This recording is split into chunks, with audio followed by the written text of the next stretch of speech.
This video is a continuation of the stock portfolio selection case that we were working on. In the last video, we had gotten to this point. We had cleaned our data set. Now all the variables, we've changed them to the correct type, data type. We've removed null values, and we've removed for the two variables SIC industry and monthly return. We removed any values that weren't numbers or digits. All right. At this point, we are ready to go back to the instructions here. We've gotten through all of this here.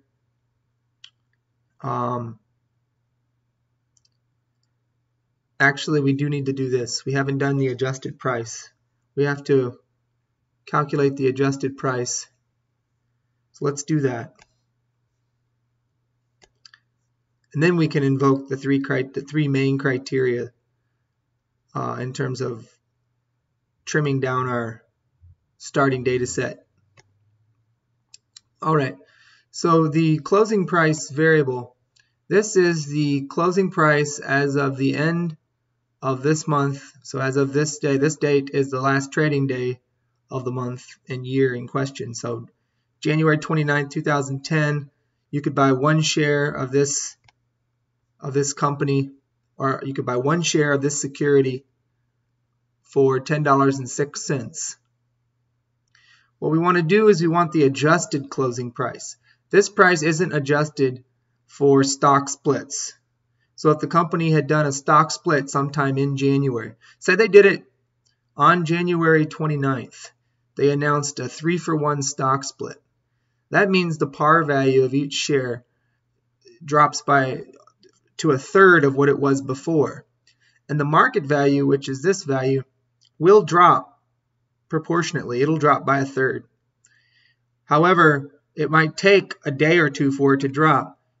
And so this closing price here might not reflect the actual what it will cost to buy a share. It should be around $3 or something. So because of that, we need to adjust the closing price for stock splits. And to do that, we use this cumulative factor to adjust price. I mean, the company could have announced a reverse stock split as well, a 1-for-3 instead of the normal stock split, 3-for-1, for example. Either of those, we need to adjust this price to allow for that. So the formula to adjust the closing price is you take the closing price and you divide it by the cumulative adjustment factor. So the adjusted price as of this date here would be 10.06 divided by 1, 10.06, which just means if the cumulative adjustment factor is 1, that means the company hadn't announced a stock split or a reverse stock split any time in their history previous to this date. But some of these cumulative adjustment factors aren't 1. For example, we saw, I was going down the data, there's one that was 0.2, for example, and so forth. So we need to create a new variable. We'll call it the adjusted price, the adjusted closing price, or adjusted price. And it's just going to be the closing price divided by the cumulative factor to adjust price. So let's add a formula tool here. And let's do just that. Let's create this new variable. We'll call it adjusted price. And this will be equal to our closing price variable divided by our cumulative factor to adjust price. And we want this variable to be numeric data type. So we'll give it a double data type. Well, let's run the workflow.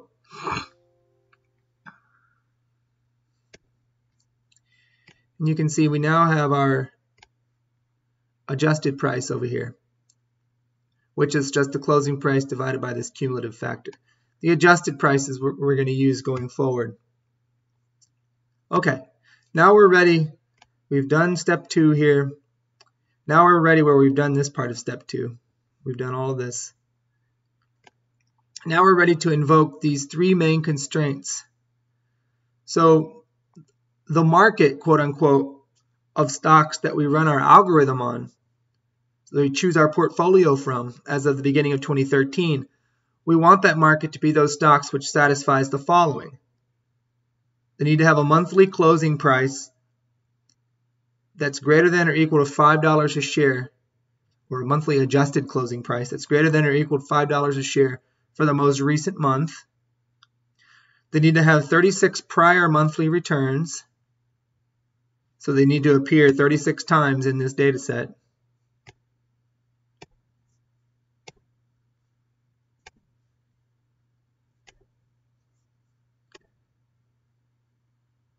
So for example, this is a security. The ID, the security ID is 10001. It appears 36 times in the data set, which means, you can see there, we change at 37 to a different security ID, which means this company has 36 monthly returns. And then we want to look at the most recent date from the standpoint of the beginning of 2013. So that would be this date. What was its adjusted closing price? It was, oh, I think I got to be on this line. It was 9.33, and that is bigger than or equal to $5. And then finally, does this security have a share code of 10 or 11? And we look over here and we see, yes, it has a share code of 11. Share codes 10 and 11 mean the security is a common stock of a company. If it has a share code that's not 10 or 11, that means it's some other type of security that's publicly traded. It could be an ETF, it could be all kinds of weird things, but it's not a common stock. We only want to be picking our portfolio from the market of common stocks. So this particular security would be kept as part of our market. And so we're just searching this data set and imposing these three criteria here. Getting rid of all the securities that don't satisfy all three of these criteria. You have to satisfy all three of these to be in our market that we're going to run the algorithm on to choose our portfolio from.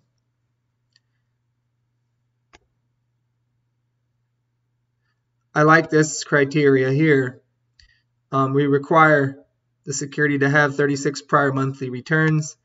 For one, we can't run the algorithm if the security only appears in this data set, say 26 times. It only has 26 monthly returns. We can't even run the algorithm. But what that prevents is it prevents securities like that that haven't been around for the last 36 months for whatever reason. A security in this data set, suppose they only have 26, there's only 26 observations for that security, 26 monthly returns. That just means that either the security went bankrupt sometime during the time, so they had a monthly return at the beginning, and then 26 or 27 months later they don't have one, and then they don't have one going forward because they went bankrupt, they were delisted for whatever reason. Or maybe they weren't there at the beginning, and they just started to become publicly traded, say in 2011, and that's the reason they don't have, or at the end of 2010, and that's the reason that they only have 26 observations. We don't want those companies as part of our market that we're choosing from. Those are new companies, or those are companies that were delisted. We don't want that. If they're delisted, we couldn't choose them anyway, right? So we require 36 observations. Also, we don't want to choose companies that have a very low adjusted monthly closing price in the most recent month. Why? If their adjusted closing price is close to $5, and we just chose 5 as a cutoff, but the idea is there's more of a likelihood that the company in the future, their closing price will go down and fall below the threshold that they need to stay above to be listed on the stock exchange, and then the company would be delisted. So both the NASDAQ and the NYSE have a minimum share price listing requirement. Their share price has to remain to be listed on either of those exchanges, you have to have at minimum a $1 price per share. You have to be trading at $1 a share, and then if you fall below that, you have, I believe, 30 days to get back above $1, or else you're automatically delisted.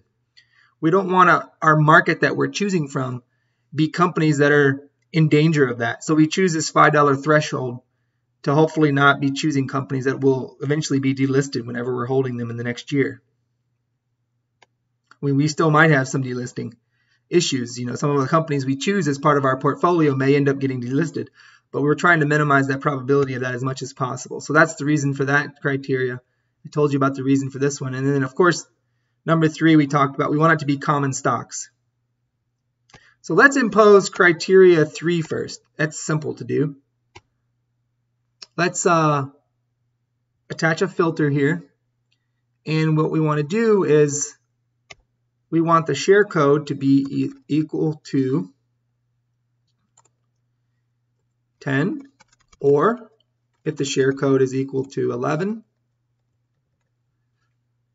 then that'll output to the true part of the filter, and then everything else will output to the false part. For example, here's the false part of the filter. These are all rows of our original data set where the share code is not equal to 10 or 11. And then this is our data set, our original data set, all rows of our original data set where the share code was equal to 10 or 11. So you can see here's what our size is, 138,964, but before it was 238,186. So we've removed over 100,000 rows, or about 100,000 rows, just by imposing that criteria, just by imposing criteria 3. All right, next let's impose criteria 1. They need to have a monthly closing price, the adjusted closing price, of greater than or equal to $5 a share, but for the most recent month. So if we look here,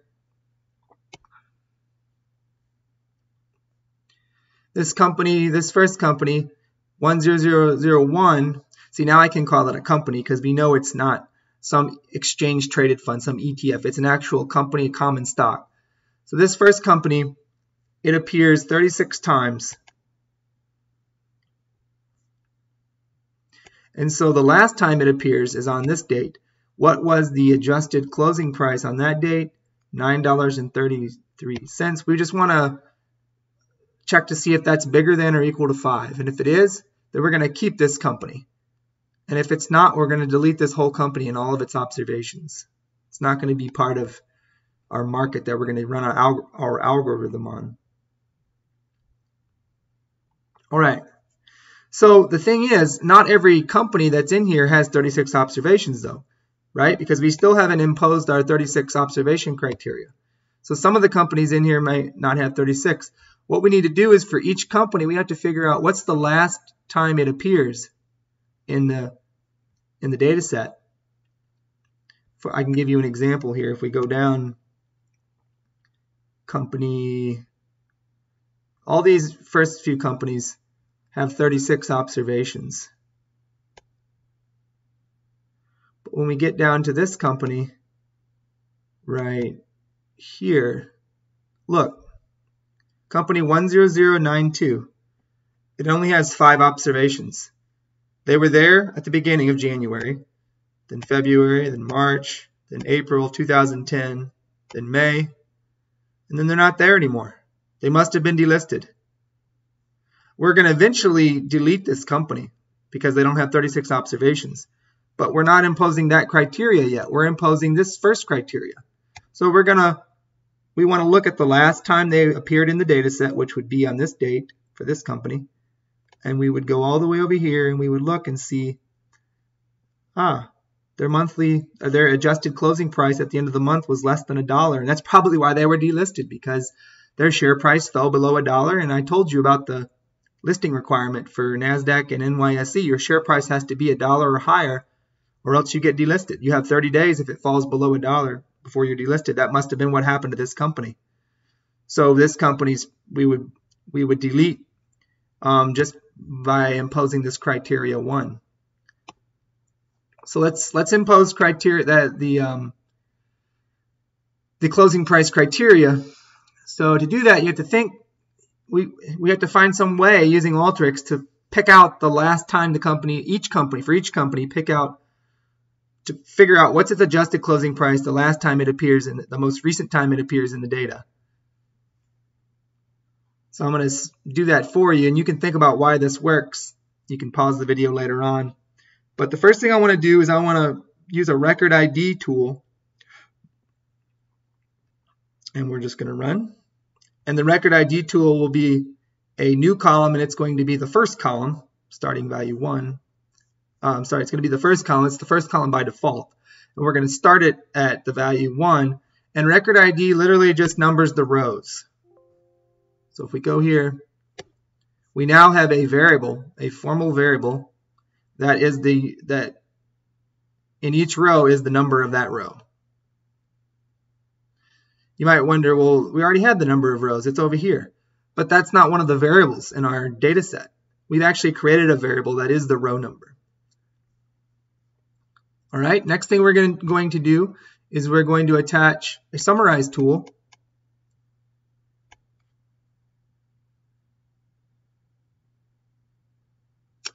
And we're going to group by company ID, and we're going to count the company ID.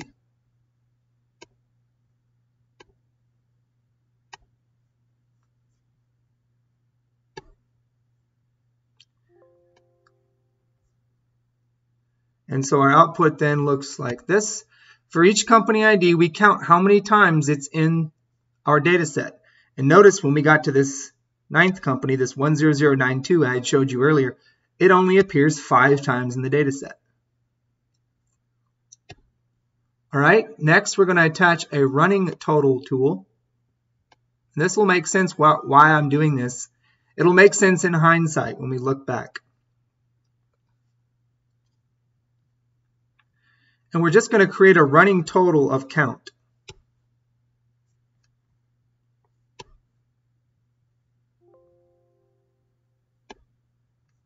Here's the output. Count, for the first company there were 36, so the running total is 36. Next company it appeared 36 times, so this number plus this number is 72. The next company appeared 36 times, so 72 plus 36 is 108. When we get to company 10092, our running total count was 281. Then the company appears 5 times, so our running total count is 286. But do you see what the running total count is giving us? It's giving us the row number of the last time the given company appears in our data set. On row 286, that's the row where this company appears last. And we just need to look in that row number, the row with that number, or that record ID number, because we had that record ID variable we created. That's why I did that. And we need to look and see what's the adjusted price for this company. If it's less than $5, we want to not keep the company. So now what we're going to do is we're going to use a join tool.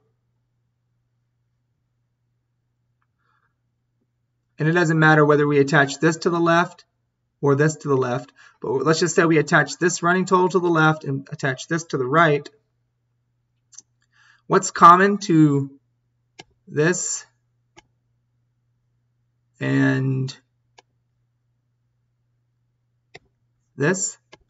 Well, 2 things are common, company ID and count. But we're going to join both of these together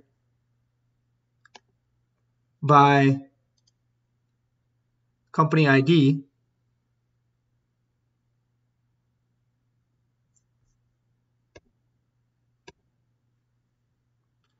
And we're going to keep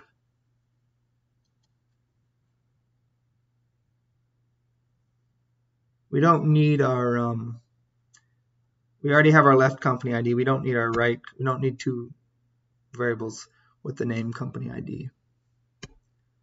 We're going to hit run here.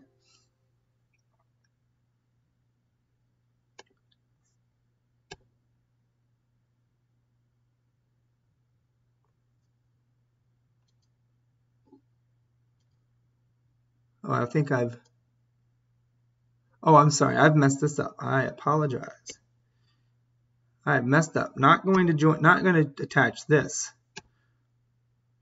So we're going to attach our running total to the left, and we're going to attach this to the right. Here's our data set, our original data set with just record ID variable, so the row number variable. And then here is our running total, which just keeps track of, for each company, its running total. So we're going to join both of these together. So what's going to happen is our new data set, so we're going to have this data set, and then we're going to have a new variable called running total count, and a new variable with running total count. And then all we have to do is find where that running total count variable equals the record ID. The place where they equal will be the last row for each company.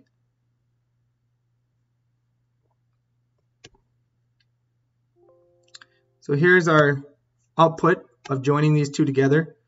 We have our company ID, we have our count, we have our running total count, we have our record ID, and then with the rest of the data. And all we want to do is find now where the running total count equals the record ID. So for the first company, the running total count equaled the record ID at row 36.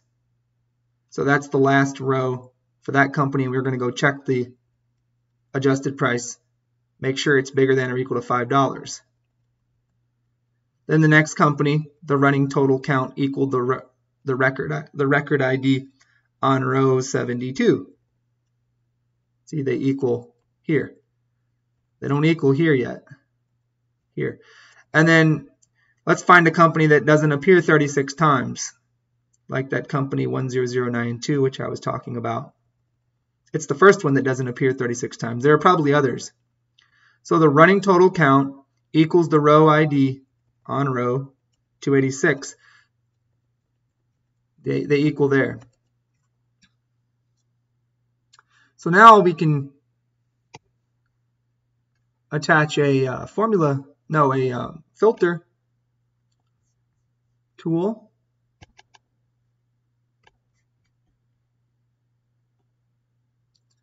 And we're going to filter where the running total count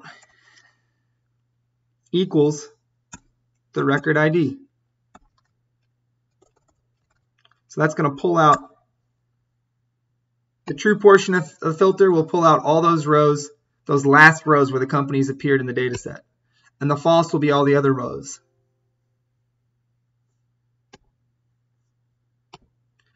So here's the true. For each company, this is where the running total count equaled the record ID. So this is the last row in our original data set for this company. This is the last row in our original data set for this company, and so forth. For that company 10092, there's the last row in our original data set where that company appeared. And now you can see we have the last row for each company. In other words, the most recent month that the company appears in the data set. Most recent from the standpoint of the beginning of 2013. This is the most recent month for this company,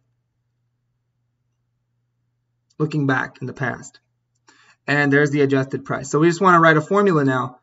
If adjusted price, or we can do another filter tool to attach to the true portion. And we can write this differently, in different ways, but let's just write it this way. Adjusted price less than $5 will be output to the true part, and then the false part will get where the adjusted price was greater than or equal to $5, which is what we want. So here are all the companies where the most recent adjusted price was less than or equal, or less than $5. So there are 1,060 companies where that happened. And here are all the companies, oh, and we can go check here. Let me go show you the adjusted price. All less than $5. You might wonder what does negative mean? Don't worry about that right now. And here are all the companies where the adjusted price their most recent adjusted price is greater than or equal to $5. And so what we can do now is we can join this data set to our original data set based on company ID. And again, it's only going to keep those companies that are common to both data sets. And so we're only going to get the companies that have a monthly adjusted closing price greater than or equal to $5 as of the most recent month. So we attach a join tool to the false portion here, and then our original, oh, not our original, our output from this join tool.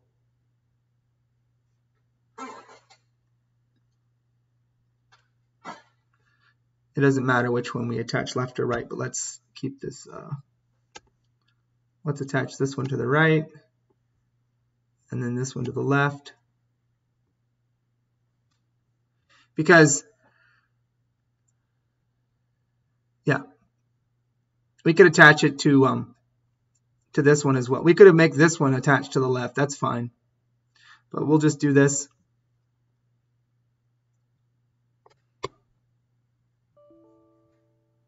Oh, I didn't choose. What are we joining on? We're joining on company ID. And let's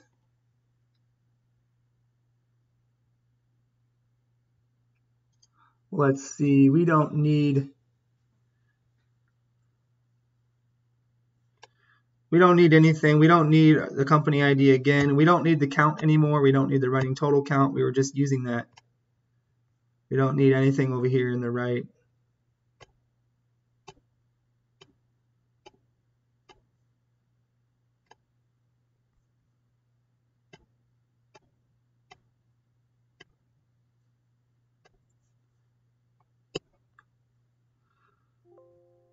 So this false portion was all the companies who have a monthly adjusted closing price greater than or equal to $5 as of the most recent month.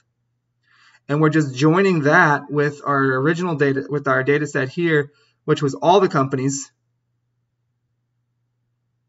including ones who had a monthly adjusted price. Well, all the companies with the share code of 10 or 11, because we had done that criteria back over here. And including ones with an adjusted price maybe less than $5 as of the most recent month. So we had joined this with this, and it's just going to get the subset that's common to both, which would be just those companies that have a monthly adjusted closing price of greater than or equal to $5 for the most recent month. And not only will we get that last month, but we'll get all the months that they're in there, because we're this and this. This only has the last month for those companies, and this has all the months for all the companies. So we join them together, and our output then, so every company in here has, in its last observation in the data set, so its most recent month, it has a adjusted closing price greater than $5 or equal to $5. All right, so we've imposed 2 of the 3 criteria. And now we need to impose the second criteria. Make sure that every company has 36. From the standpoint of the beginning of 2013, make sure every company has 36 prior monthly returns. In other words, make sure every company that's in this data set has 36 rows. So to do that, we can first attach a summarize tool. And we can, again, group by company ID, and then count company ID.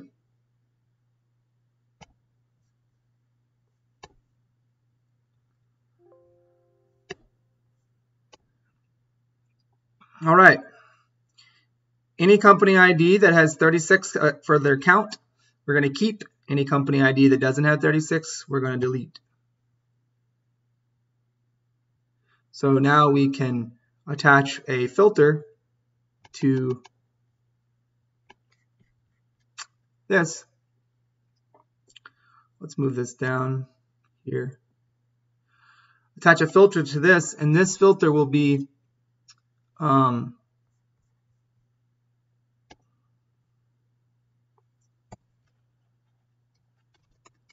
count not equal to, in Alteryx, to say not equal, you put an exclamation point and then an equal sign. Not equal to 36 will be output to the true. Or if we want to keep this, yeah, we'll output that to the true, which means the false will be what we want to keep. So here are all the company IDs that didn't have a count equal to 36. And here are all the company IDs that did have a count equal to 36. These are all the ones we want to keep as part of our market of stocks that we're going to run our algorithm on. So, but we need all the other information for these companies. We need their monthly returns for each of the 36 months and all that. So we got to attach a join tool again to the false portion of this. It doesn't matter if we put it on the left or on the right. And then we go and attach this data set to our right here. And again, we're going to join on company ID. And what variables can we get rid of? I think we can get rid of all the things in the right.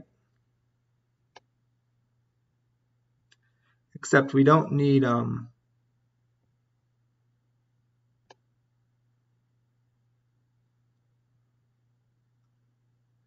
we don't really need some of these other things anymore. We don't need, so we have our company ID. We don't need a count anymore.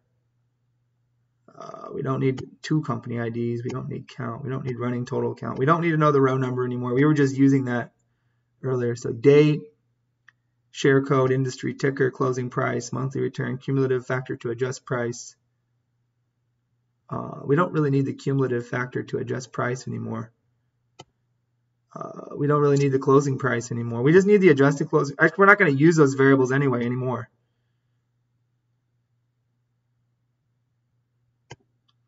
The only variable we're going to use really now would be the monthly return.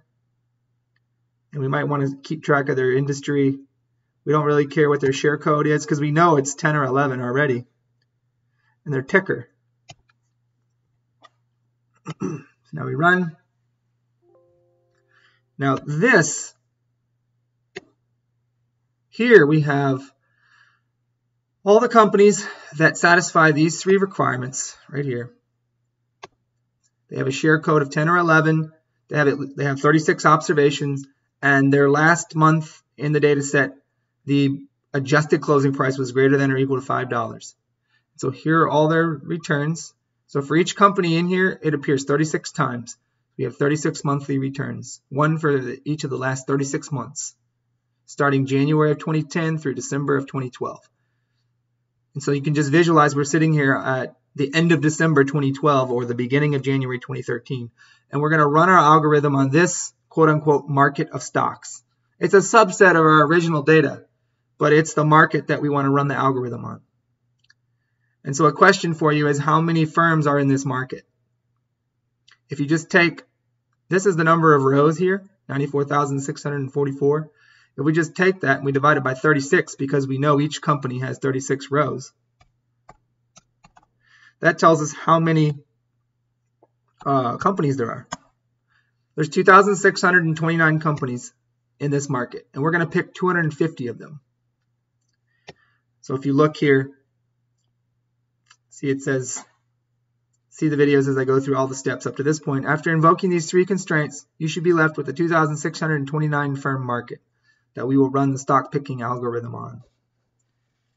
So in the next video, we'll show you how to run the algorithm. What is the algorithm first, and then how to program it in Alteryx to pick out the 250 stocks that we want to pick out from these from this market of firms. So this concludes the video.